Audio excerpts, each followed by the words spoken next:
Hi everyone, so today we're going to be making a simple snack called peanut butter bees. And Miss Erin is going to tell us what we need to make it. Okay, so the first thing that you need to make the peanut butter bees is you'll need 2 tablespoons of butter.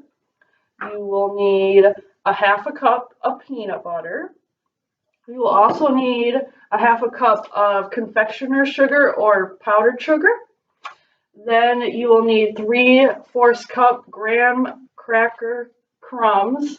And you can either buy those in the store or you can take graham crackers you have at home and put them in a plastic bag and then close your plastic bag up and then roll it with a rolling pin or roll it with a cup, just something you have at home so you can make them into crumbs. Then you will need some chocolate. We have chocolate chips, and then you'll need something for the bees' wings.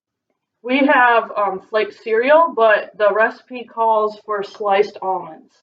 So whatever you think you can use for the bees' wings is what you need for that. And so Miss Liz is going to show us what we need to do first. Okay, so the first step is taking your 2 different types of butter and putting in the bowl and creaming it. So the creaming process is just basically mixing it, smushing it together until you can't see proof of either one all by themselves. Okay? Okay, and then while Miss Liz is working on that, I'm going to go through some books that you guys can check out here at the library, all about bees. So we have picture books that are all about bees. This one is called Little Bee. It's by Daniel Rood. Can you see that?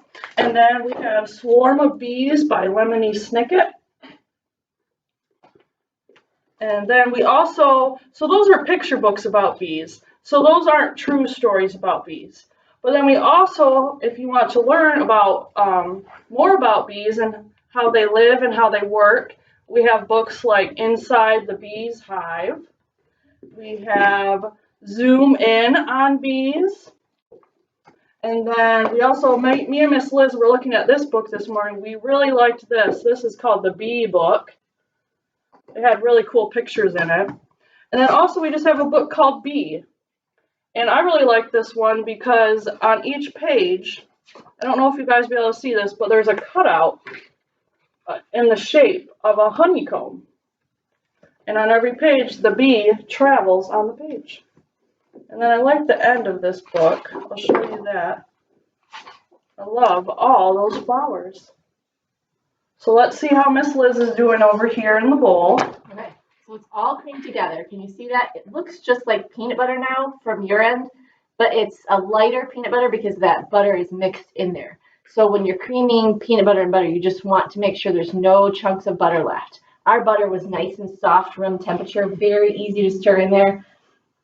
If yours is not, it just takes a little longer. You can press it with your spoon right up against the side of the bowl. Just mush it into the peanut butter. So then the next step is adding that confectioner's sugar, which looks like my bowl. It's just powdered sugar. Yep.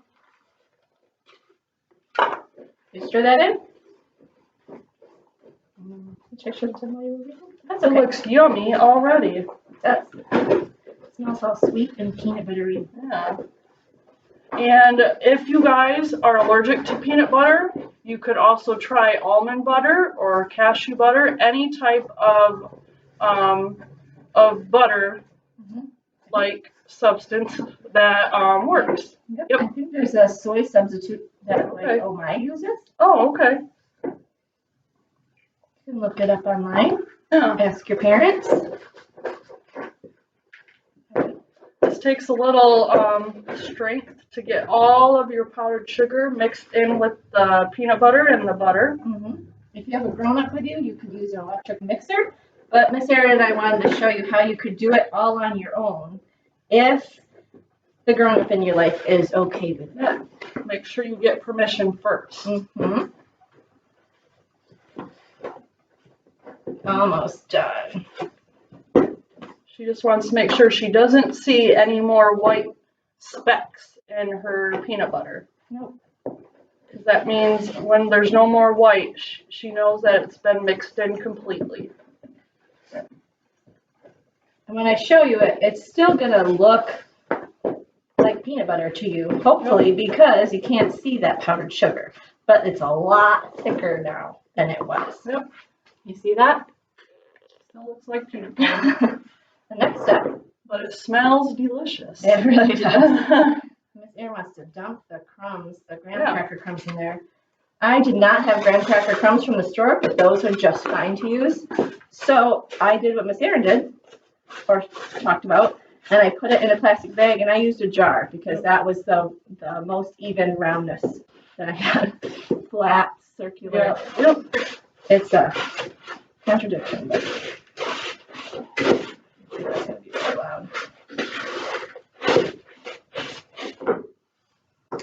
Now for this step, make sure your hands are nice and clean before you start this, because it does make it easier to work in the graham cracker crumbs with your hands. You can just squish it together.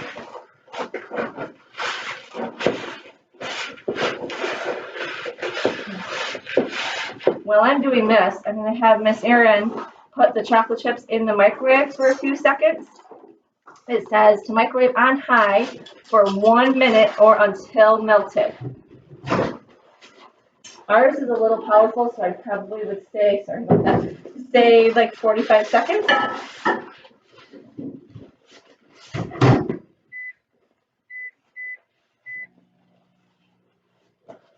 We didn't melt those ahead of time because it gets too thick to drizzle on.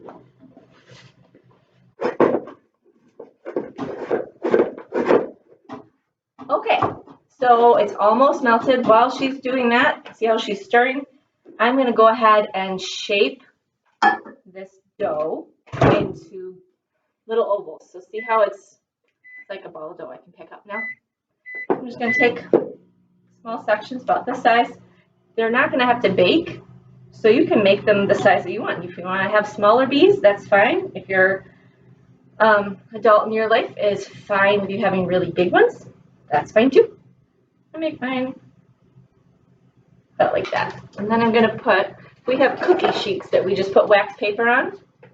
I'm just going to shape those and put them on the cookie sheet.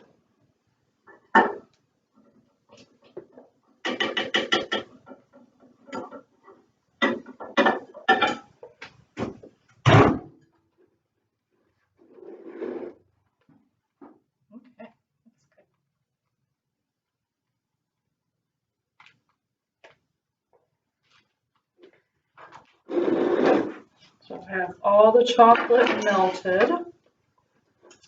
And so what you want to do next is you want to decorate your bees with stripes and with your wings. So like we said, we have the cereal, but you could use almonds. What else were you saying yesterday that you could use? The cereal, the almonds? If you wanted like a sweet and salty, you could use a chip of some sort. You just want it to be thin so that it can be inserted into the dough easily. If we use the graham cracker, that is too thick. You can make it work, but it doesn't go in very easily. So when we tried that, it made our beef fall apart. Let's see. And then to drizzle the chocolate on, you can either use a spoon or you could put the chocolate in a baggie and then cut off the edge of it and then kind of squeeze it out onto the bee. If you do it that way, just make sure the corner that you're cutting off is really, really tiny, because it comes out pretty fast and thick. And you know what? It doesn't have to look perfect. It doesn't. Mine does not look perfect at all, but I'm excited to eat it. It'll taste delicious. Yeah. I don't know if you guys are going to want to see this. We could show it to you. Yep. We can use some chocolate chips for eyes too. Miss Erin's stripes do not look like stripes. But that's okay.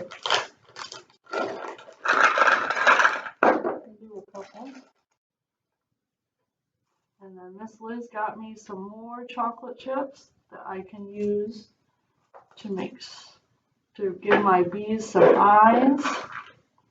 So we just have the little mini chocolate chips.